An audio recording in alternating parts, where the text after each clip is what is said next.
पढ़ेंगे वो होंगे सुल्तान, या फिर उससे भी आगे चल के देखेंगे तो बादशाह कहलाएंगे।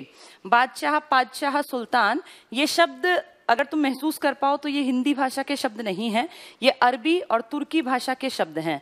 ये इसीलिए हैं क्योंकि मध्यकाल में हमारे ऊपर विदेशी ताकतें हावी होने लगी और इसी टाइम पर विदेशों में एक धर्म का उदय हुआ था।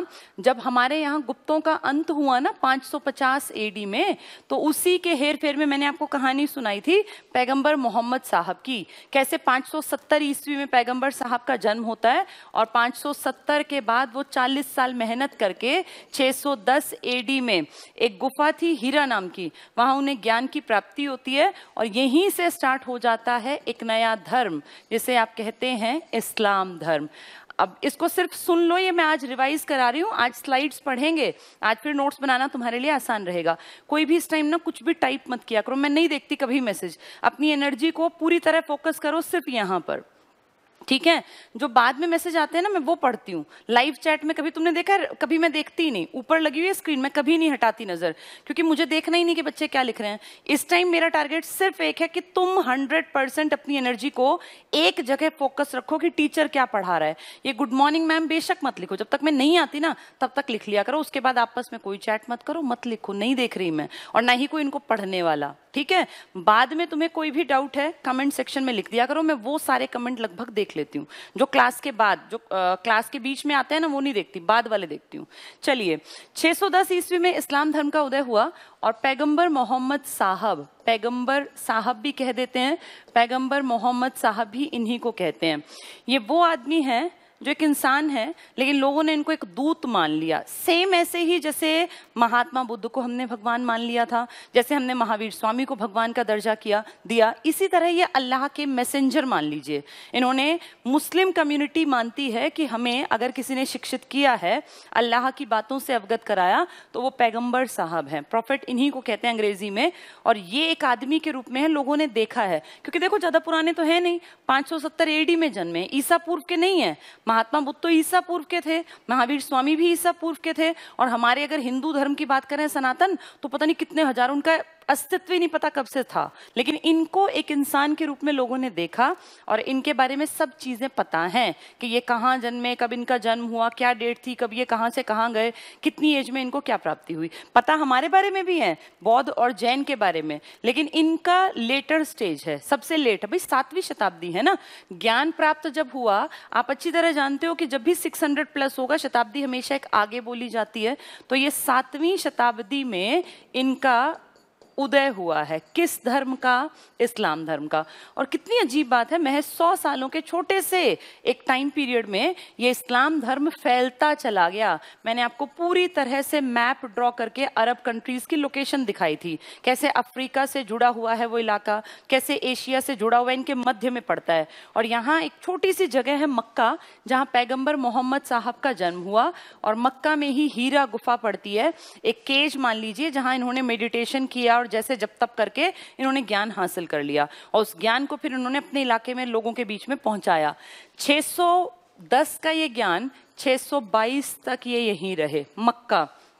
लेकिन 622 में जब भी कोई आदमी अच्छे काम करता है ना, तो आप ये मान के चलिए उसके एंटी भी दुनिया खड़ी हो जाती है। बहुत सारे गधों को यही काम होता है, तब भी था, आज भी है, इनके भी एंटी हो गए बहुत सारे लोग। याद करो, महात्मा बुद्ध के चचेरे भाई ने 3 बार उनका मर्डर करने की कोशिश की थी। यानी कहीं ना कहीं अच्छे लोगों को मारने के लिए भी लोग तुरंत आ जाते हैं, ऐसा इनके साथ भी हुआ।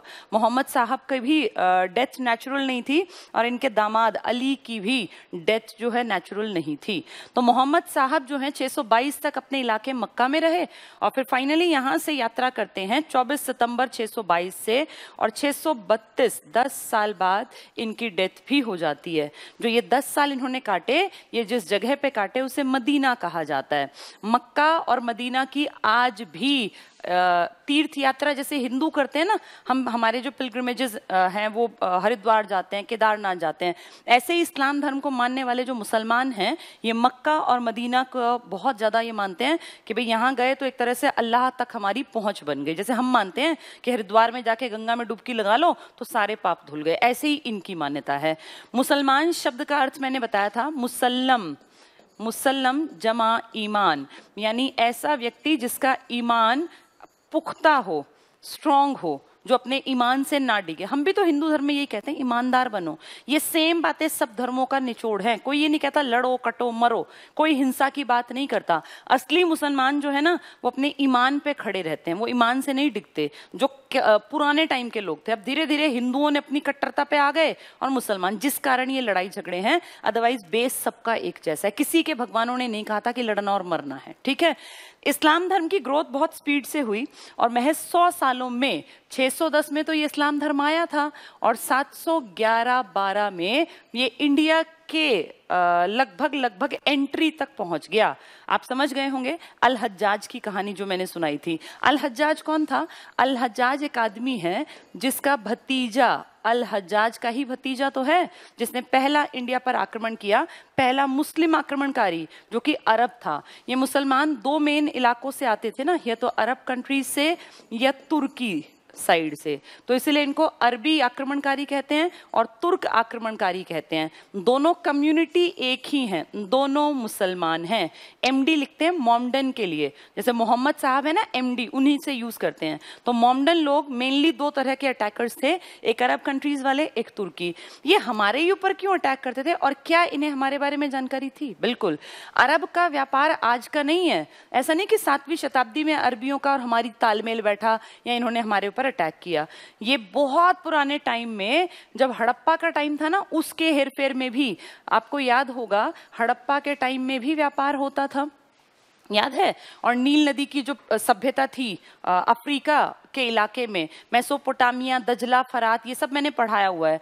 व्यापार उस टाइम पर भी था और उस टाइम भी चीजें ली और दी जाती थी। तो इंडिया को ही टारगेट क्यों बनाता था हर कोई? किसी और को कोई और देश क्यों नहीं दिखता था?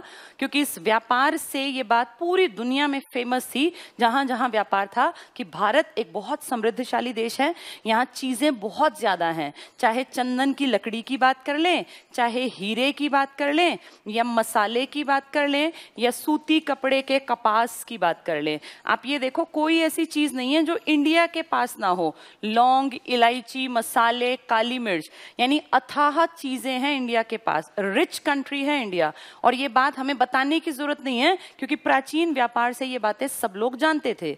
अब इन अरबियों की बात करें जो हमारे ऊपर पहला अटैक करेंगे, इनका इलाका आज भी आप जानते हैं, अरब कंट्रीज जानी जाती हैं अपनी तेल के बाहुल्य के लिए। इनके पास कच्चा तेल बहुत है, क्रूड ऑयल, जिसको कि रिफाइनरी में साफ करके उससे पेट्रोल बनाते हैं, डीजल बनाते हैं, पैराफिन वैक्स बनाते हैं। एलपीजी जो आपके घर के सिलेंडर में भरी जाती है वो उसी से बनती है। लेकिन इस तेल की कीमत हजारों साल पहले थोड़ी थी, ये तो गाड़ियां जब चल पड़ी तब तेल की कीमत बढ़ गई ना। तो इस तेल के दम पे आज बेशक अमीर होंगे, लेकिन तब कौन जानता था कि तेल कुछ इंपॉर्टेंट चीज है? वो फालतू की चीज थी, निकला ही नहीं था इतना। कहाँ इतनी ड्रिलिंग मशीनें थी कि तेल इतनी क्वांटिटी में? आज ये अमीर हैं, लेकिन आज से 1000 साल पहले थोड़ी अमीर थे, गाड़ियां ही नहीं थी। उस टाइम पे सारी चीजें इंपॉर्टेंस रखती थी खेती से जुड़ी, और खेती में नंबर 1 कौन था? इंडिया। इंडिया कभी से अमीर देश था, इंडिया में कभी से गंगा का उपजाऊ मैदान था, इंडिया में कभी से दक्षिण भारत में मसालों की इतनी खेती थी कि पुर्तगाली, याद करो, जो अंग्रेजों वाली कंपनियां आनी शुरू हुई थी, जिनमें पुर्तगाली सबसे पहले थे, तो कालीकट के तट पे जो पहुंचा था आदमी, वो अपने पूरे जहाज में मसाले ले गया था, और कहते हैं उन मसालों के बदले यहाँ के लोगों को सोना दे गया था। अब ये देखो, हमारे लिए मसाले फालतू की चीज, लेकिन उनके लिए मसाले इतने इंपॉर्टेंट कि सोना उतार के मसाले भर के जब उस जहाज को पहुंचा अपने यूरोप में, तो वहां उसको 60 गुना मुनाफा हुआ। तो आप इमेजिन करो कि सोने और मसाले में देखो मसाले की इंपॉर्टेंस कितनी ज्यादा। पुराने टाइम से हम फेमस हैं, अरबी इस बात को जानते हैं। जैसे ही वो थोड़ी सी गड़बड़ हुई, 8 जहाजों की कहानी मैंने आपको सुनाई थी ना, अल हज्जाज के और खलीफा के, वो लूट लिए और उसकी फिर किसी ने अपने सिर पे ली नहीं ये बात कि भाई हमारे हैं, तो उसने 2 अटैक करवाए। फाइनली 17 साल के अपने दामाद, अपने भतीजे, जिसका नाम है मोहम्मद बिन कासिम, को एक शक्तिशाली सेना लेकर और कहा कि तुम जाके इसके ऊपर चढ़ाई करो, आक्रमण करो। और ये इंडिया पर पहला अटैक था, क्योंकि तब इंडिया का मतलब इंडिया नहीं था, इंडिया प्लस पाकिस्तान, अफगानिस्तान की बाउंड्री जो इधर की है ना, ये भी इंडिया का ही हिस्सा था। तो इस तरह से हमारे ऊपर आक्रमणकारी आए, और ये पहला मुस्लिम कह लो, पहला अरबी कह लो, दोनों एक ही आंसर हैं। पहला मुस्लिम अटैकर कहेंगे तो भी मोहम्मद बिन कासिम है, और पहला अरबी आक्रमणकारी कहेंगे तो भी मोहम्मद बिन कासिम। हमारे ऊपर तुर्की आक्रमण, मैंने कल कहानी सुनाई थी, 900 प्लस में जाके तुर्की आक्रमण आएंगे, और अलप्तगीन, सुबुक्तगीन, महमूद गजनवी, ये कहानी कल मैंने सुना दी थी। लेकिन वो कहानी से क्या होगा, तुम लोग ना इसके नोट्स नहीं बनाओगे तो पीछे रह जाओगे। इसीलिए आज मैंने टारगेट बनाया कि आज अगली कहानी तब पढ़ेंगे जब तुम्हारे पास सारे नोट्स होंगे, वरना फायदा नहीं है। ऐसे कहानियां सुनने से कभी कोई पास नहीं होता। मैंने जब खुद तैयारी की तो पढ़ा सुना एक बार, लेकिन उन चीजों को उतार लेना चाहिए कॉपी में, नोट्स के फॉर्म में। देखो जो ये वीडियो बनती है ना 1 घंटे की, इनमें मसाला कितना होता है एग्जाम के नाम पे? सिर्फ वो स्लाइड्स जो मैं लास्ट के 10 मिनट में पढ़ाती हूँ, बस वो। बाकी सारी तो इसलिए होती हैं ताकि तुम्हारी बुद्धि में ये बातें घुस जाएं, ये तुम्हें लंबे टाइम तक याद रहें। ये पूरा भाषण थोड़ी पेपर में आता है, ये तो सिर्फ एक नॉलेज को सेट कर देता है दिमाग में। मैं साइकोलॉजी जब पढ़ाती हूँ ना तो एक छोटा सा टॉपिक है, मैं कारण बता दूं तुम्हें मैं क्यों बता रही हूँ ये, क्योंकि ये बहुत ज्यादा टाइम कंज्यूमिंग है ये सब चीजें। इतनी वीडियोस तुम देख नहीं पाओगे कभी भी एग्जाम से पहले, इसीलिए ध्यान से कहानी को सुना करो। लर्निंग जब करता है ना इंसान, लर्निंग, तो उसमें उसके फेजेस होते हैं, 4 स्टेज हैं लर्निंग के। ये 4 स्टेज क्या है? सबसे पहले इंसान जो है किसी भी चीज को लर्न करता है, जैसे मैं बोल रही हूँ, मैं सुना रही हूँ, मैं पढ़ रही हूँ, मैं पढ़ा रही हूँ, इन सब से तुम्हारी लर्निंग होगी। लेकिन लर्निंग से तुम्हारा पेपर पास बिल्कुल नहीं होगा। तुमने सीख लिया तो सीख के जब 10 दिन बाद पूछूंगी तो ये 10% भी याद नहीं होगा, और 1 महीने बाद तुम्हें लगेगा कि सुना था लेकिन याद नहीं आ रहा। एग्जैक्टली अल हज्जाज तुम्हें याद ही नहीं आएगा, ये सब चीजें गायब हो जाएंगी। बिल्कुल नेचुरल है भूलना। थ्योरी ऑफ फॉरगेटिंग है ना एबिनहॉस की, हाई लेवल पे पढ़ते हैं जब लर्निंग के बारे में और डिटेल में पढ़ते हैं। तुम्हें नहीं पढ़नी, मैं तुम्हें बता दूं निचोड़ क्या है, क्योंकि मैंने पढ़ी है। लर्निंग की जैसे थ्योरी है ना, ऐसी फॉरगेटिंग की भी थ्योरी है। भूलना बिल्कुल बिल्कुल प्राकृतिक है, नेचुरल है। मैं भी भूलती हूँ, तुम भी भूलते हो, सब भूलते हैं। इस दुनिया में कोई ऐसा है ही नहीं जो कहता है कि मैं कभी भूलता ही नहीं हूँ। एक बार पढ़ के कभी किसी को याद नहीं होता। ध्यान से समझो, एक बार पढ़ के तो बस कानों में हल्का हल्का कुछ कहीं कोई ट्रेस जाता है, दिमाग में एक छाप हल्की सी बनती है, वो ऐसी नहीं कि आप याद कर पाए। 1 बार 2 बार 3 बार 4 बार, आज जो मैं ये इतना बता रही हूँ ना, ये मैंने कम से कम 10,000 बार पढ़ लिया होगा, इसीलिए मैं इतना बोल पा रही हूँ, मैं इतना बता पा रही हूँ। बिल्कुल नेचुरल है भूलना, तुम भी भूलोगे। इस भूल से उबरने का तरीका क्या होता है? सुनी चीजें लंबे टाइम तक याद नहीं रहेंगी, सुन के समझ के उन्हें लिख लेना, और लिखी हुई चीज को बार बार पढ़ना, ये तरीका होता है तैयारी करने का। देखो मैं खुद भी अपने नोट्स बनाती हूँ। अब मैं चाहूँ तो मैं इन नोट्स को ना बनाऊं, मैं ये ना लिखूं, ये मैं बार बार लिखती हूँ। ऐसा नहीं कि मैंने एक बार बनाया ये अपनी नौकरी के लिए, अब मैं दोबारा से रजिस्टर्स बना रही हूँ।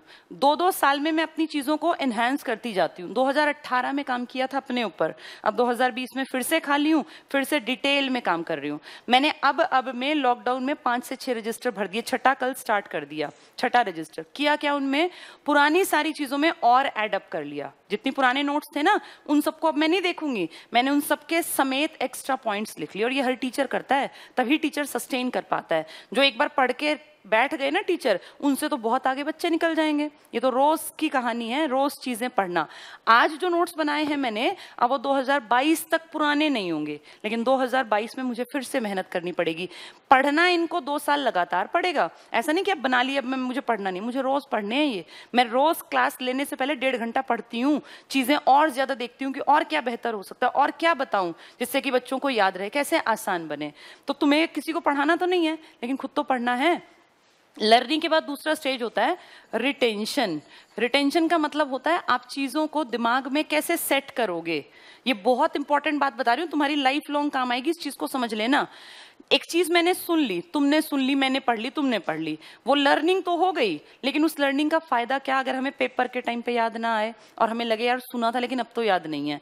इसीलिए रिटेंशन करनी होती है अपने दिमाग में। रिटेंशन का मतलब होता है आप कहाँ उस चीज को फिक्स कर रहे हैं, कहाँ दिमाग में सेट कर रहे हैं। चीजों को आसान बना के अपने दिमाग में सेट किया जाता है। जैसे मैंने बौद्ध धर्म पढ़ाया, MSMV RVPK AK ये मैंने अपनी नौकरी के टाइम बनाए थे, लेकिन बार बार उनको पढ़ती गई, याद करती गई, फिर लेटेस्ट स्टेज में बच्चों को पढ़ाती गई। आज वो मेरे दिमाग में इतनी अच्छी रिटेंशन है कि मुझसे कोई सोते हुए पूछे कि RVPK, तो मैं बता दूंगी ये 4 RVPK हैं।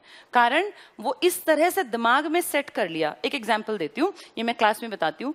मान लीजिए आपने अपनी अलमारी का एक कबर्ड आपके पास है, कोई किताबों का एग्जाम्पल ले लीजिए, कोई कपड़ों का एग्जाम्पल ले लीजिए। अब आपने उसमें कपड़े कैसे भरे? संडे को आपने कपड़े धोए, सारे उतारे तारपे से, ऐसे इकट्ठे करके उसमें ठूस दिए। मंडे को आपको ऑफिस जाना है या कॉलेज जाना है या कोचिंग सेंटर जाना है, आप उस सारे ढेर को निकालते हैं, उनमें से एक शर्ट एक पैंट निकाली, या एक सूट एक सलवार निकाली, एक दुपट्टा निकाला, फिर उनको एक साइड किया, उस ढेर को फिर उठा के फिर ठूस दिया, फिर ट्यूसडे फिर उन पे प्रेस करके पहन के चले गए, ट्यूसडे को फिर वो ढेर निकाला, उसमें कहीं शर्ट कहीं पैंट, फिर निकाल के फिर वो ढेर ठूस दिया। डेली कितनी मेहनत कर रहे हैं आप, आपको पता ही नहीं। अगर आपने संडे को एक दिन थोड़ा सा टाइम लगा के उन सब पे प्रेस कर दी होती और अपनी अलमारी में उनको ऐसे सेट कर लिया होता कि एक तरफ अलग अलग शर्ट्स टांग लेते और एक तरफ या रख लेते या पैंट रख लेते। ऐसे ही अपनी किताबों के सेक्शन में एक तो सारे में कबाड़ मचा के रख दो, एक भाई यहाँ जीके की हैं, यहाँ मैथ्स की हैं, यहाँ रीजनिंग की, यहाँ इंग्लिश की। यही तो डिफरेंस होता है।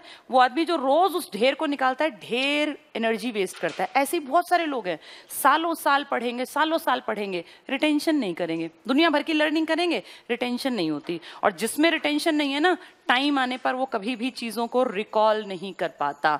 एग्जाम आएगा, वो कहेगा पढ़ा था पर याद नहीं आ रहा। रिकॉल पावर उनकी होती है जिनकी दिमाग में चीजों की सेटिंग बहुत अच्छी होती है, पॉइंट्स की सेटिंग इतनी अच्छी करनी होती है, और इसीलिए कहानियां सुनाई जाती हैं। नहीं तो सीधे आके किताब को उठा के मैं फैक्ट्स पढ़ा दूं, फैक्ट्स याद नहीं रहेंगे। इस रिटेंशन पे मैं ज्यादा काम करती हूँ लर्निंग के बाद, क्योंकि अगर रिटेंशन नहीं है तो आप फेल हो जाएंगे, आपको आते आते भी चीजें नहीं कर पाएंगे आप। और फाइनली जाके आता है रिकॉग्निशन। रिकॉग्निशन ये क्या होता है, जो आपको पेपर में करना है। कुछ भी क्वेश्चन आएगा, मान लीजिए कहें कि निष्क नामक वस्तु इनमें से क्या है। ऑप्शन ए चांदी के आभूषण, दूसरा सोने का एक ढेर, तीसरा एक प्रकार का कर, चौथा एक प्रकार की राष्ट्रीय आय। तो अब आप जानते हैं कि निष्क हमने पढ़ा था, ढेर को कहते हैं, सोने के ढेर को। पुराने टाइम में था ना निष्क, वैदिक काल में। तो ये रिकॉग्निशन है, चार में से एक को पहचानना। ये सबसे आसान काम होता है जो आप पेपर में देखते हैं। टफ पेपर पता है क्या होता है, क्वेश्चन आए और आपको आंसर खुद लिखना हो, जैसे आपने 10th के बोर्ड में किया था, आपके सामने ऑप्शंस नहीं था, आपने खुद किया था। 12th के बोर्ड में किया। जो ये कॉम्पिटिटिव पेपर है ना, MCQ मल्टीपल चॉइस क्वेश्चन, ये इजीएस्ट तरीका है, लर्निंग का सबसे निचला स्तर है रिकॉग्निशन। भारत की राजधानी क्या है, 4 ऑप्शन में से एक तुम्हारा दिमाग, भाई ये मैंने पढ़ा हुआ है, लेकिन किससे पूछे भारत की राजधानी बच्चे से, वो नहीं बता पाएगा। तो जब 4 ऑप्शन है तो एक ढूंढना बेहद आसान है, अगर आपने रिटेंशन और रिकॉल पे काम कर रखा है। तो इसीलिए मैं कहती हूँ कि ये जो स्लाइड्स है ना, इनको लिख लेना। बिना लिखे कोई पास नहीं हुआ। अगर कोई ये कहता हो ना कि भाई मेरी नौकरी लग गई, मैंने पढ़ाई नहीं की, या तो वो झूठ बोल रहा है, 100% तुम जानते हो। कोई ये कहे कि मैंने तो कभी नोट्स ही नहीं बनाए, वो नौकरी कभी भी नहीं लगेगा। इतने कंपटीशन में बिना नोट्स बनाए कैसे काम चल जाएगा। हर एक बच्चे के पास हर चीज लिखित में होनी चाहिए। रिकॉर्डिंग वीडियोस जो है ना, ये कभी काम नहीं आएंगी लेटर स्टेज में, क्योंकि तुम एक घंटे के में से निचोड़ क्या निकालोगे 5 मिनट का। मैं अपनी वीडियोस लेटर स्टेज में नहीं देखती, सिर्फ उस दिन देखती हूँ जिस दिन पढ़ाती हूँ कि मैंने क्या पढ़ाया था, कोई पॉइंट रह तो नहीं गया। ये वीडियोस से ज्यादा काम करेंगे तुम्हारे नोट्स। मैं खुद अपने देखो नोट्स मेंटेन कर रही हूँ, पूरा मैंने ये भर दिया, पूरा दिख रहा होगा तुम्हें। ये जो भर दिया ना, ये है मेरी मेहनत, ये तुम्हें भी करनी है, और यही ज्ञान है। ये स्लाइड्स और ये क्लासेस और ये जो जितना बताया जा रहा है, ये ज्ञान नहीं है। और ये तुम्हें 1 घंटा सुनने का मौका तुम कितनी बार निकालोगे, 1 घंटा, बात कितनी निकलेंगी 5। अब स्लाइड्स में देखो एग्जाम्पल, ये स्लाइड छोटी सी है, बस 5 मिनट नहीं लगते अगर हम स्लाइड्स को पढ़ लें तो, लेकिन मतलब अपने नोट्स पढ़ लें तो। अब मैं आज जो मुझे पढ़ाना था मोहम्मद गौरी, शायद हो सकता है आज ना पढ़ा पाऊँ, क्योंकि आज स्लाइड्स में कोशिश है कि एक टॉपिक इसमें से करा दूं ताकि तुम्हारे नोट्स पूरे हो जाएं।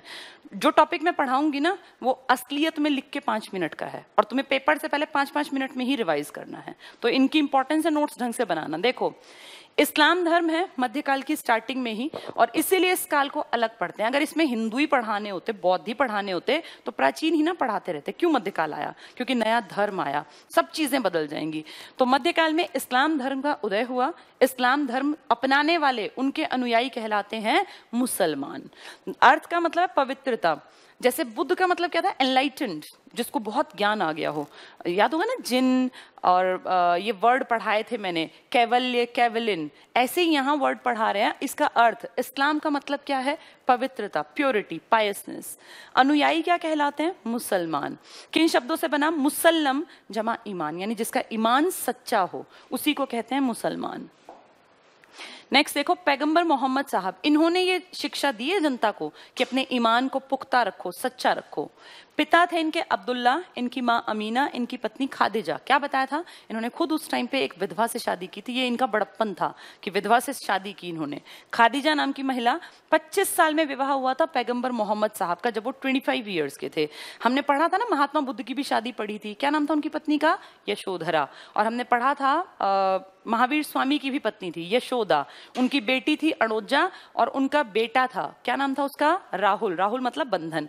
तो यहाँ इनकी पत्नी का नाम है खादिजा, 25 साल में इनकी शादी हुई। इनकी बेटी का नाम है फातिमा और इनके दामाद का नाम है अली। यही बनेगा अगला, क्या, इनके अनुयायियों में जब आपस में भिड़ंत होगी ना इनकी डेथ के बाद कि कौन इनका अगला वंशज है, भाई कौन इनकी बातों को बढ़ाएगा, तो दो अलग धाराएं बनेंगी, एक शिया और एक सुन्नी। शिया वाले कहेंगे रिश्तेदार, तब अली का नाम आएगा, और जो सुन्नी वाले वो कहेंगे भाई रिश्तेदार क्यों, जो लायक है वो बनेगा, और वो अबू बकर का नाम देंगे। चलिए अब ये नोट्स बनाना जो ये लिखे हुए स्लाइड्स, ठीक है। जन्म इनका 570 ईस्वी में हुआ, मक्का नाम की जगह। ये इलाका तुम्हें अब दिमाग में क्लियर होना चाहिए, एशिया और अफ्रीका के बीच की ये जो इलाका है ना, बीच का एक पूरा, यही है अरब देश। तो मक्का में इनका जन्म हुआ। इससे 20 साल पहले हमारे यहाँ गुप्तों का अंत हुआ, तो इंडिया खाली हो गया, छुटपुट साम्राज्य हैं, कोई ताकतवर राजा नहीं है। 610, कहीं कहीं 609 भी लिखा है, पेपर में आ जाए 609, 625, 632, 622, तो टिक करना पड़ेगा 609। एक कॉमन सेंस होती है ना, एक साल ऊपर नीचे इतना मान के चलना। 610 में खुदा का संदेश मिला इनको, जैसे हमारे कहते हैं ना ऋषि मुनि की हमें भगवान ने नॉलेज दी, ऐसे इनको भी खुदा का मैसेज मिला। और ये किस गुफा में थे, हीरा गुफा में बैठे हुए थे, तो वहां मेडिटेशन करते होंगे, इनको मैसेज मिला कि भाई ऐसे ऐसे तुम्हें अच्छाइयों को आगे बढ़ाना है। 24 सितंबर 622 को हिजरी संवत की शुरुआत हुई। मैंने आपको 4 संवत कराए थे, विक्रम, शक, गुप्त और हिजरी। हिजरी इस्लामिक कैलेंडर इसी पर बेस्ड है। तो हिजरी संवत 24 सितंबर 622 को। क्यों इस दिन स्टार्ट हुआ, क्योंकि इस दिन पैगंबर साहब ने मक्का से मदीना की यात्रा की है। मदीना भी एक जगह है और मक्का, इसलिए मक्का मदीना साथ बोलते हैं। जैसे हम बहुत सारे जगहों को अंडमान निकोबार कह देते हैं, इकट्ठे थोड़ी हैं, अलग अलग जगह है। ऐसे ही ये जैसे कुल्लू मनाली है, दोनों में 50-60 किलोमीटर का अंतर है, लेकिन एक साथ लिए जाते हैं। ऐसे ही मक्का मदीना इकट्ठे बोले जाते हैं अलग अलग। तो मक्का से मदीना इन्होंने यात्रा की, और इसी पर बेस्ड है, हिजरी संवत पर बेस्ड है इस्लामिक कैलेंडर। जैसे हमारा है ना शक संवत पर आधारित है राष्ट्रीय पंचांग, ऐसे इनका इस्लामिक कैलेंडर बेस्ड है हिजरी संवत पर। 4 संवत याद रखने हैं, 57 ईसा पूर्व या 58 भी लिख देते हैं। इसके बाद कराया था तुम्हें मैंने 78 एडी शक संवत पर आधारित कनिष्क के टाइम। फिर कराया था 319-20 गुप्त, जब चंद्रगुप्त प्रथम बड़ा ताकतवर राजा बना था। और फिर अब करा रही हूँ हिजरी संवत 622 में। नेक्स्ट है 632, मोहम्मद साहब की मृत्यु हो गई। तो कितने साल जीवित रहे ये, 62 साल। जन्मे कब थे, 570, एक्सपायर कब हुए, 632 में। यात्रा कब की थी, 622 में। यानी ज्ञान आया लगभग 40 साल में। जब ज्ञान आया अपने यहाँ तो 10-12 साल तो अपने यहाँ काम किया, फिर मदीना गए, 10 साल वहां काम किया, 62 में एक्सपायर हो गए, 570 से 632। ठीक है, नेक्स्ट देखो अरब देश कौन से हैं, 1-2 के नाम लिख लेना ताकि तुम्हें दिमाग में वो रह जाए कि हाँ ये देश अरब हैं। जॉर्डन, यूनाइटेड अरब एमिराट्स, कुवैत, आपने सुना हो ना तेल का बहुत इंपॉर्टेंट शहर है इसलिए लिख दिया, यमन, ओमान, सऊदी अरेबिया, ये सारे अरब देश। और इन सब में 100% इस्लाम जो धर्म है इसी का बोलबाला है। इस पूरी बेल्ट में आपको पूरी लगभग जनसंख्या इन देशों में मुस्लिम मिलेगी, क्योंकि यहीं के आसपास ही अपना प्रचार प्रसार ज्यादा किया था पैगंबर मोहम्मद साहब ने। लेकिन इनकी जड़ें देखो इंडिया और आप पूरे वर्ल्ड में फैली हुई हैं। नेक्स्ट है मोहम्मद साहब के बाद खलीफा का पद बन गया। भाई मोहम्मद साहब एक्सपायर हो गए, अब कौन इनकी शिक्षा देगा, तो एक पोस्ट बना दी खलीफा। और खलीफा लगभग आप मान लीजिए फर्स्ट वर्ल्ड वॉर तक खलीफा बहुत इंपॉर्टेंट था। 1924 में जाके खलीफा की पोस्ट को अमान्य घोषित कर दिया मित्र राष्ट्रों ने, अमेरिका, ब्रिटेन जैसों ने, वरना खलीफा 1914 से 1918 जब फर्स्ट वर्ल्ड वॉर था तब भी इंपॉर्टेंट पद था। तो खलीफा कितना इंपॉर्टेंट आप इमेजिन कर लो, 700 के बाद से काम कर रहे हैं और फिर जाके खत्म हुआ है। अगर माने कि आज भी मुस्लिम तो चला रहे हैं उस पद को, लेकिन एक वैधानिक मान्यता नहीं है उतनी, तो खलीफा बहुत बड़ी पोस्ट थी। शिया और सुन्नी इन दोनों में मतभेद स्टार्ट हो गया उनकी डेथ के बाद ही, क्यों कि अगला खलीफा कौन बनेगा। अब शिया क्या कह रहे हैं, शिया में श आता है ना, तो ये रिश्तेदार की बात करेंगे कि भैया किसी रिश्तेदार को बनाओ, रिश्तेदार कौन था? दामाद था। महिला तो बनेगी नहीं, तो इनकी बेटी तो बनेगी नहीं, फातिमा इनकी बेटी, तो उसका पति कौन था? इनका दामाद अली। तो इन्होंने कहा रिश्तेदार बनेगा अली। ये शिया कह रहे हैं। सुन्नी क्या कह रहे हैं? कोई भी बन सकता है, बस योग्य होना चाहिए। तो ये उनके सहयोगी अबू बकर को बना देंगे। नेक्स्ट देखो, सुन्नी फर्स्ट कौन बना? सुन्नी के अकॉर्डिंग फर्स्ट खलीफा है अबू बकर। सुन्नी कौन थे? जो रिश्तेदार को नहीं कहते थे, कहते कोई बना दो, लायक होना चाहिए। सेकंड खलीफा है उमर। तो पहला खलीफा, ये दोनों सहयोगी थे। कभी जैसे एक आदमी अकेला थोड़ी होता है, ढेर लोग उसके साथ होते हैं। जो अपने ये महावीर स्वामी थे, इनके साथ भी थे, याद है? मक्खली पुत्र गोचाल के साथ इन्होंने तपस्या की थी 6 साल। फिर आगे अलग अलग विचारधारा हो गई, कर्म सिद्धांत पे अकड़ गए और फिर जाके उन्होंने 6 साल फिर तपस्या की। याद करो, महात्मा बुद्ध के वो 5 ब्राह्मण थे जिनके साथ उन्होंने उरुवेला में तपस्या की थी 6 साल। फिर वो खीर की कहानी पे कैसे अलग अलग हुए, ऐसे ये भी अलग अलग हो गए। तो अब अबू बकर और उमर जो हैं, ये पहले और दूसरे खलीफा हैं। बाकियों के नाम नहीं आएंगे, स्टार्टिंग वालों के आ जाएंगे। शिया रिश्तेदारी की बात करते थे। इनका फर्स्ट खलीफा कौन है? अली, क्योंकि वो क्या था? उनका दामाद था। तो 2 तरह की विचारधाराएं, शिया और सुन्नी, अबू बकर उमर और एक तरफ अली। नेक्स्ट देखो, अरब आक्रमण। अब ये 610 की बात, जो इस्लाम धर्म का उदय हुआ, ठीक 100 साल बाद, 711, 610 के बाद 710 ही तो आएगा, ठीक 100 साल बाद हमारे ऊपर अटैक होगा, पहला अरबी आक्रमण। तो सोचो ये इतना फैल गया 100 सालों में कि हमारे देश की एंट्री पर आ गया। मोहम्मद बिन कासिम, इसी को MBQ लिख देते हैं शॉर्ट में, मोहम्मद बिन कासिम। एक MBT भी आएगा इसी मध्यकाल में, मोहम्मद बिन तुगलक बाद में। अभी मोहम्मद बिन कासिम की बात करते हैं। पहला मुस्लिम आक्रमण है। मुसलमान मेनली 2 ही इलाकों से आए, या तो अरब कंट्रीज से या तुर्क जो थे, यानी तुर्की की तरफ से। तो पहला मुस्लिम आक्रमण भी और पहला अरबी भी है। भाई मुस्लिम में या तो तुर्की होगा या अरबी, पहले अरबी आ गए, तुर्की भी आएंगे 900 के बाद वाली स्टेज में। कारण क्यों आए ये लोग, क्यों इन्होंने हमारे ऊपर अटैक किया? अरब देशों की गरीबी, आज अमीर होंगे तेल के दम पे, तब कौन तेल पूछता था? इनकी मिट्टी बढ़िया थोड़ी थी। अरब में तो पूरा देखो डेजर्ट एरिया है, जो बहुत बड़े बड़े आपके रेगिस्तान हैं। अरब में आप जानते हो ना, ऊंट मेन चीज है, ऊंट। और हमने इनसे तो ऊंट पालना सीखा।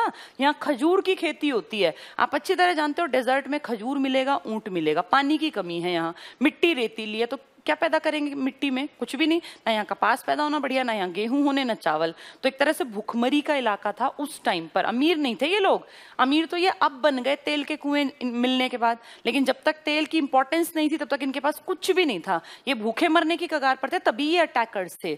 और जब आदमी भूखा मरता है ना, तो वो दूसरे को चाहे मारना पड़े, अपने हक तो क्या एक तरह से मान लो लालच के लिए। अब इंडिया क्या था? अमीर, समृद्धशाली। यहाँ खान पान देखो, कपड़े देखो, पहनावा देखो। हमारे यहाँ तो आम आदमी भी शौकीन था गोल्ड पहनने का। तब हमने पढ़ा था ना, देखो हड़प्पा काल में भी डेड बॉडीज पे गहने मिले हैं गोल्ड के। उस टाइम पर, अच्छा हजारों साल पहले, इंडिया रिच कंट्री था, बहुत ज्यादा रिच। तो हमारे ऊपर तो अटैक होना ही होना। भूखा मरता आदमी, अमीर आदमी या जो उसकी पहुंच में है, उसी की चीज तो झपटेगा ना। चेन गोल्ड की पहन के चलेगा, तो जो भूखमरी से ग्रसित है, जिनके घर में खाने को नहीं है, वो चेन छीन लेंगे। आज भी ऐसा हो रहा है, बुरा हाल है। इस टाइम हमारा देश तो समृद्धशाली, गंगा का पूरा मैदान, दुनिया भर की खेती, लोहा, घोड़े और ये अपना सेना, गज सेना, दुनिया भर का सामान, कोई कमी नहीं थी। ये अकल ही नहीं थी कि गरीबी क्या होती है, भूखमरी क्या होती है। समृद्धशाली देश था पूरा देश, और ये भूखे मरते, तो ये यहाँ तो आएंगे ही आएंगे। तो अरब देशों की गरीबी एक कारण बना।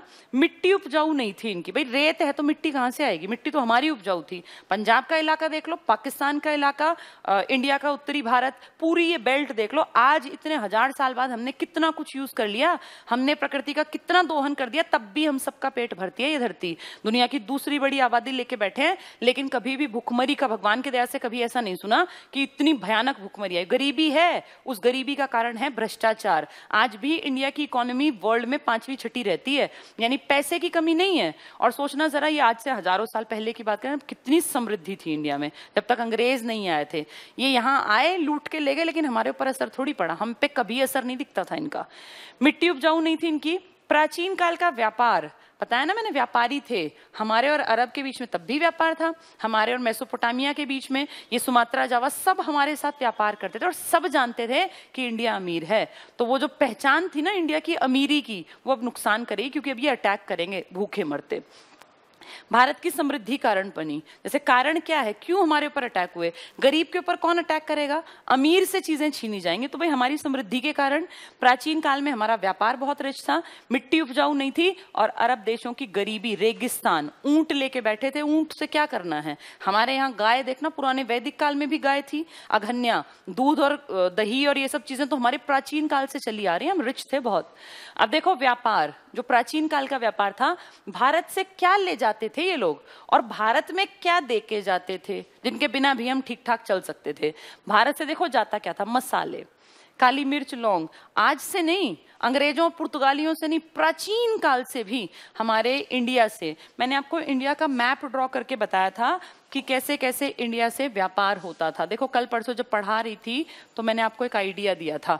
यहाँ थे ये पूरे बंदर पत्तन मान लो उस टाइम के, कच्छ की खाड़ी, खंबात की खाड़ी, यहाँ जहाज भर भर के आता था सारा सामान। तो उस टाइम पे देखो जाता क्या था, यहाँ से क्या भर के ले जाते? मसाले, काली मिर्च, लौंग वगैरह। चंदन, चंदन बड़ा इंपॉर्टेंट है।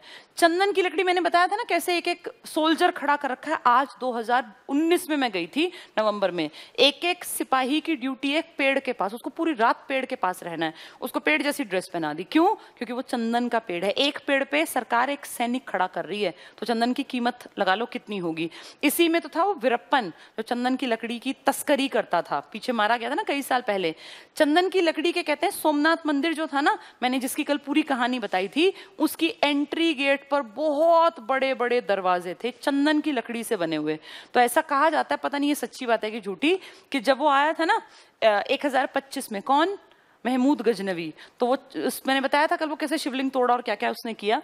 तो कहते हैं इन चंदन के गेटों को तुड़वा के लदवा के ले गया कि भाई हमारे देश में ले चलो। और बाद में ऐसा माना जाता है कि उसकी जब कब्र बनी ना, जब वो मर गया, तो उसके मरने के बाद उसकी कब्र में जो एंट्री पर, मान लो यहाँ कब्र है उसकी, तो एंट्री पर जो दो गेट लगे हैं ना चंदन की लकड़ी के, वो कहते हैं कि वही गेट थे। लेकिन बाद में फिर आर्कियोलॉजिकल डिपार्टमेंट ने कहा नहीं, ये उसकी कॉपी करवाए थे, वो नहीं थे। खैर जो भी हो, दंत कथाएं ये कहती हैं कि चंदन की लकड़ी के वो गेट इतने खूबसूरत थे कि उनको यहाँ से उखड़वा के ले गया अपने देश। कहाँ से आया था? गजनी, अफगानिस्तान। सोचो, गुजरात से अफगानिस्तान गेट लाद के ले गया, क्योंकि इतने सुंदर गेट थे कि वो कहीं भी मिलना पॉसिबल नहीं था। तो हमारी कीमत दिखती है इस बात से। चंदन की लकड़ी, इसका व्यापार करते थे ये। सूती कपड़े ले जाते थे। कपास में तो हम कब से पुराने काल में हमने पढ़ा था ना, हड़प्पा वाले टाइम में, उस टाइम भी हिंडन, याद करो, हिंडन नाम था, ये था हिंडन नहीं सॉरी, क्या नाम था? सिंडोन। हिंडन तो नदी है ना अपनी यूपी वाली। सिंडोन सभ्यता हमारा नाम है यूनानी किताबों में, इसी के कारण तो हम इंपॉर्टेंट थे तब भी। अगला है बांस, यहाँ से जाते, हाथी यहाँ से जाते। मगध में, महाजनपद में आते ढेर हाथी मिले थे, तो हाथी दांत के पैमाने जिससे मापा जाता, ये सब चीजें इंडिया से जाती थी। और ये इतनी थी कि कितनी ले जाओ हम पे फर्क नहीं पड़ना। हम क्या लाते थे वहां से? व्यापार में कुछ लाते भी तो होंगे। शराब, शराब बाहर से आती थी। खजूर की खेती इन्होंने हमें सिखाई। घोड़े, अरबी घोड़े, ऐसा नहीं कि घोड़े हमारे पास नहीं थे, लेकिन अरबी नस्ल के घोड़े सबसे बेस्ट घोड़े कहलाते हैं, वो यहीं से सीखे हमने लाने। और रेशमी कपड़े, रेशम क्योंकि चाइना में था ना, फिर लेटर स्टेज में फैल गया कहीं कहीं पर। रेशम मार्ग तुम्हें याद कराया था मैंने, कैसे अलग अलग डायरेक्शंस में 3 जगह से निकलता था कनिष्क के टाइम में। तो ये सब चीजें हम लाते थे। इन सबके बिना भी तो हम रह सकते थे। शराब ना होती, खजूर ना होता, घोड़े अरबी ना होते, घोड़े तो हमारे पास थे ही, और कपड़े हमारे पास सूती थे। इन सब के बिना भी तो हम चल सकते थे। लेकिन इन लोगों का काम, जब ये नॉनवेज खाएंगे तो बिना मसाले के कैसे खा लेंगे? नॉनवेज में तो मसाला जरूरी डालना पड़ेगा ना। इनके बिना, अब गर्मी है, गर्मी में रेशमी कपड़ा कैसे पहन लोगे? गर्मी में तो सूती कपड़ा चाहिए ना। पैमाना जो बनेगा, एक तो ऐसा कि रोज टूटे, एक हाथी दांत का पैमाना। तो बहुत ज्यादा चीजें ऐसी थी जो इंडिया के ऊपर ये डिपेंड थे, मेन तो खाने के ऊपर और ऐसे सामानों के ऊपर। इस कारण से ये बाद में हमारे ऊपर अटैक करेंगे। अब नेक्स्ट देखो, आक्रमण का उद्देश्य क्या था? सिर्फ एक, क्यों आए थे? धन लूटने। बसना नहीं था इनको, वापस जाते थे, लूटते वापस भाग जाते, गाड़ियां भर भर के सामान ले आते, सोना ले आते, वापस जाके अपने देश बसते। MBQ, मोहम्मद बिन कासिम। अब ये इंपॉर्टेंट पहला आदमी है। चाचा और ससुर एक ही आदमी थे इनके, अल हज्जाज। ये इनके चाचा भी हैं और इनके ससुर भी हैं। और अल हज्जाज इंपॉर्टेंट क्यों है? क्योंकि इसको खलीफा से मान्यता प्राप्त थी व्यापार की भी, परमिशन के साथ काम करता था, कुछ चोरी छिपे नहीं। जैसे एक तरह से सरकार से परमिशन लेते हैं ना, ऐसे इसने खलीफा से परमिशन। खलीफा कौन? मुसलमानों का सबसे बड़ा मुखिया, जो पैगंबर मोहम्मद साहब के बाद डिस्प्यूटेड पोस्ट थी। शिया कहते थे रिश्तेदार बना दो और सुन्नी कहते थे रिश्तेदार नहीं बनेगा। तो अल हज्जाज ने खलीफा से परमिशन ले ली, भाई मैं किस तरह का व्यापार वगैरह कर लूं। इसके 8 जहाज डूबे थे। कहां पर? दाहिर जो हिंदू राजा है, चच नाम का एक आदमी है, चच उसका बेटा है ये। चच तुम्हें सुन के लगेगा पता नहीं कौन सी कास्ट है, हिंदू है, ब्राह्मण। चच नाम का आदमी, उसका बेटा है दाहिर, हिंदू राजा। इसके इलाके के पास समुद्री लूट हुई थी और उस लूट में 8 जहाज लूटे, जो किसके थे? अल हज्जाज के। अल हज्जाज और खलीफा का मिला जुला सामान बताते हैं। तो अल हज्जाज ने कहा भाई तुमने, तुम्हारे एरिया में लूटा है, दो वापस। उसने कहा जी हमें नहीं पता, हमें क्या पता किसने लूटा। इसीलिए इसने कहा ठीक है तुम छिपा रहे हो तो अब अटैक होगा। इसने 2 अटैक करवाए। 8 जहाज लूटे गए थे अल हज्जाज के। दाहिर ने जानकारी से इनकार कर दिया, इसीलिए अटैक हुआ था। 2 बार असफल अटैक हुए अल हज्जाज के। फिर उसने अपने भतीजे को भेजा जो कि 17 साल का एक लड़का था। अंत में मोहम्मद बिन कासिम शक्तिशाली सेना के साथ आया और अब दाहिर नहीं बचेगा। ऐसा नहीं कि आते ही दाहिर पे टूट पड़ा, नहीं, दाहिर को मौके मिले थे अपने आप को प्रूव करने के। देवल नाम की जगह थी पहली बार। 712 क्यों लिखते हैं? क्योंकि 712 में वो उसकी राजधानी वाले इलाके पे आ गया था। ये अटैक सालों साल चलते थे, इसलिए देखना डबल डिजिट लिखा जाता है। तो 712 में अटैक हुआ उस मेन इलाके पर, लेकिन उससे पहले 711 में देवल में एंट्री हुई थी। देवल एक छोटी सी जगह थी। अब देवल में जब ये आया ना मोहम्मद बिन कासिम, तो कितनी मूर्खता का परिचय दिया दाहिर ने। देवल को छोड़ के ही चला गया। किसके सहारे? अपने भतीजे को बुलाया कि बेटा तू संभाल ले और मैं आगे चला जाता हूं। तो ये सबसे बड़ी गलती थी। जैसे ही दुश्मन आया था, भाई दुश्मन की एंट्री होती है यहाँ पे, इसकी टेरिटरी में ही पड़ता है ये हिस्सा, इसी के एरिया में गिना जाता है, छोटी छोटी जगह। अब जैसे कोई इंडिया आएगा तो इंडिया को जगह एक थोड़ी है, कहाँ आए इंडिया है तो भाई इंडिया पे अटैक कहाँ, कौन सी जगह है इंडिया? किसी राज्य पे तो अटैक करते हैं, तभी तो कहते हैं भारत पे हमला हो गया। अब चाइना है तो भारत के किसी राज्य की तरफ बढ़ेगा ना। इंडिया नाम की जगह कहाँ है? कहीं है ही नहीं। ये सारे मिला के तो इंडिया है। इसी टाइम पर जब ये सब हुआ तो देवल पर पहला अटैक था, तो इसने देवल को संभाला ही नहीं, भाग गया देवल से। देवल से पीछे, ये मान लो देवल है, देवल से पीछे हटके यहाँ आ गया। अब देवल अपने भतीजे और राजपूत राजा को कह दिया तुम संभाल लो यार, आया है कोई ये मोहम्मद बिन कासिम और ऐसे ऐसे तुम इसको संभाल लो। कहाँ संभालना था उनको, दूसरा आदमी क्यों ध्यान देगा? और अपने आप यहाँ चला गया। अब वो देवल को जीत गया, देवल जीतना ही था उसको, शक्तिशाली सेना। अब वो आगे बढ़ा तो यहाँ से भी छोड़ के और आगे आ गया कि यहाँ भी छोड़ दिया। किसको? एक पुरोहित को, कि भाई हम तो जो है ना आगे जाके संभाल रहे हैं बॉर्डर और तुम यहाँ उनको संभाल लेना। पुरोहित क्यों लड़ेगा? और यहाँ की जनता थी बौद्ध धर्म को मानने वाली, तो बौद्ध धर्म तो वैसे भी कहता है हिंसा मत करो। बौद्ध और जैन तो हिंसा को बहुत गलत मानते हैं, तो तुरंत से उसने यहाँ भी जीत लिया। और इसके बाद जब आगे बढ़ा, अब यहाँ कहाँ भागेगा? अब तो एंट्री आ गई, लास्ट पॉइंट आ गया, यहाँ लड़ा और यहाँ लड़ा तो फिर हारा और मारा गया। और इसका लड़का देखो कितना मूर्ख है, इसका लड़का जय सिंह अपने बाप के मरने के बाद अपनी माँ को बोला कि अब जैसे ये टेरिटरी शुरू हो गई ना अंदर, ये तो बाहरी राज्य थे अब अंदर, तो अपनी माँ को, यहाँ मान लो किला था, अपनी माँ को छोड़ के विधवा माँ को, और भाग गया। वो बोला मैं तो आगे जाके संभालता हूँ माँ, यहाँ तुम देख लेना। अब विधवा औरत क्या संभाल लेगी जिसका पति मरा हो अभी? तो वो औरत जो है उसने अग्नि कुंड में कूदकर इंडिया में जौहर की प्रथा को चलाया था। इंडिया में जौहर प्रथा अभी तक हमने सुनी नहीं थी, सती सुनी थी 510 में, याद करो, एरन अभिलेख में भानुगुप्त के टाइम। अब जौहर की पहली कहानी रची गई है। हिंदू महिला थी जिसके समेत कई अग्नि कुंड में कूद गई थी, ये जौहर। और वो नालायक जो उसका बेटा था जय सिंह आगे भाग गया और आगे। इसके बाद आगे कितना आगे बढ़ता, फाइनली वो आगे बढ़ता चला गया मोहम्मद बिन कासिम, और घुसते घुसते इनका जो मेन इलाका था वहां पहुंच गया। और फिर उसने कहा कि या तो तुझे मार देंगे या तो हमारा धर्म कबूल कर ले। तो इसने, जय सिंह ने अपने बाप दादा की पुश्तैनी, कितना पुराना नाम था, वो सब मिट्टी में मिला दिया और मरने से बचने के लिए अपना धर्म बदल लिया, इस्लाम धर्म कबूल कर लिया। ठीक है, चलिए इस कहानी को सुन लिया, अब तुम्हें याद रहेगी, पॉइंट्स को ध्यान से पढ़ो। देवल स्थान है पहला, 711 ईस्वी में यहाँ पे अटैक हुआ, छोटी जगह है। दाहिर ने अपने भतीजे और राजपूत राजाओं के भरोसे छोड़ दिया कि तुम संभालो। अरे वो क्यों संभाल लेंगे, तू यहीं लड़के उसको भगा देता, अब आगे जाके भी तो मरना पड़ा ना, यहीं लड़के मर लेता, लेकिन इसको छोड़ गया खाली। ये गलतियां होती हैं छोटी छोटी। नेक्स्ट है नेऊन नाम की जगह, बहुत छोटे हैं ये, नेऊन, इसकी विजय की पाकिस्तान के हैदराबाद वाले इलाके में। पाकिस्तान में जानते हो हैदराबाद है, एक हैदराबाद हमारा, एक पाकिस्तान का, एक पंजाब हमारा, एक उनका। तो ऐसे हैदराबाद हैदराबाद का एक इलाका है पाकिस्तान में आज, वहां के दक्षिणी हिस्से में पड़ता है नेउन, छोटा सा इलाका है, बहुत छोटा। रक्षा का दायित्व किसको सौंप दिया? एक पुरोहित को, कि भाई पुरोहित क्यों लड़ेगा भैया, क्यों मरेगा। जनसंख्या कैसी थी? अहिंसक बहुत। जनसंख्या ने हमें नहीं लड़ना, आ रहा है बेशक है, हमारा क्या बिगड़ना है, जनसंख्या लड़ी ही नहीं। फिर अगला सेहवान, ऐसी छोटी बहुत छोटे साइट है ये, नेऊन, सेहवान, देवल। देवल पहली साइट थी हारने वाली, फिर नेऊन, सेहवान, फिर तो लाइन लग गई। और फाइनली जाके देखो इंपॉर्टेंट है राजौर या अरौर विजय। अरौर, ज्यादातर जगह राजौर लिखा है लेकिन अरौर भी इंपॉर्टेंट है, याद रखना। ये जगह की ये मेन लड़ाई है जहां मरेगा ये हमारा दाहिर राजा। दाहिर MBQ, आपस में लड़ेंगे, ये सिंबल है लड़ाई का। आक्रमण हुआ दाहिर के ऊपर, मोहम्मद बिन कासिम ने अटैक किया। दाहिर की मृत्यु, इस पे हाथी पे बैठा था, इसके जो सेना थी उन्होंने हाथी के पैरों पे वार किया। वो पैर जो उन पे बार बार वार करने से हाथी लड़खड़ा गया और ये गिर गया। और जब ये गिरा तो वो 10-12 एक साथ आके इकट्ठे और इसके ऊपर धड़ाधड़ वार, और फाइनली ये मर गया। दाहिर की मृत्यु और मोहम्मद बिन कासिम जीत गया। 17 साल का लड़का है, जीत के और बस फिर इसने टारगेट बना लिया कि यहाँ अपना कर थोप देते हैं, इनसे पैसे लेके जाएंगे।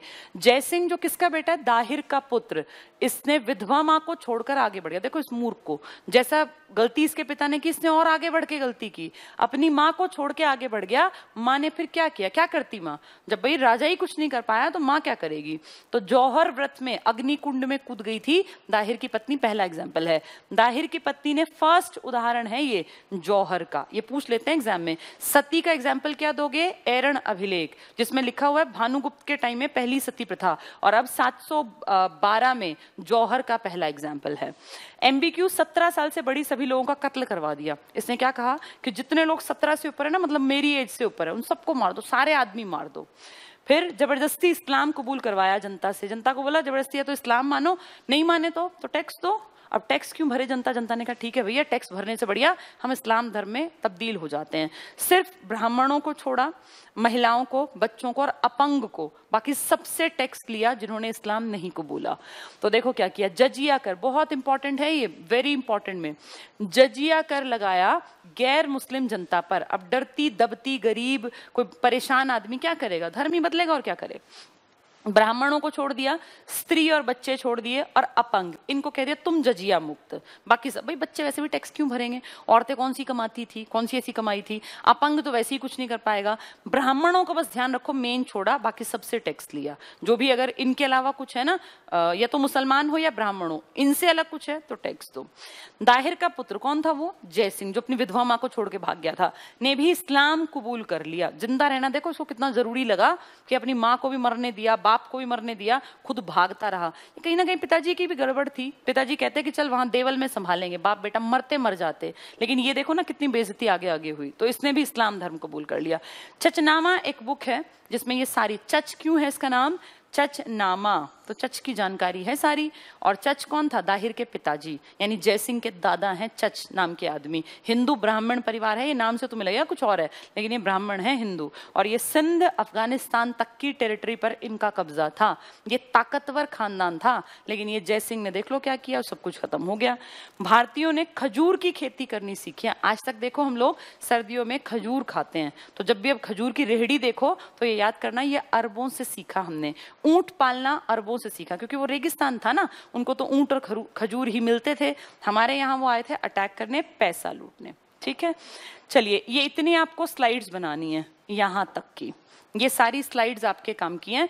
एक बार मैं दोबारा दिखा दूं, जैसे लास्ट की टॉपिक जो होता है ना, बस वही आपके काम का है, लिखने के लिए।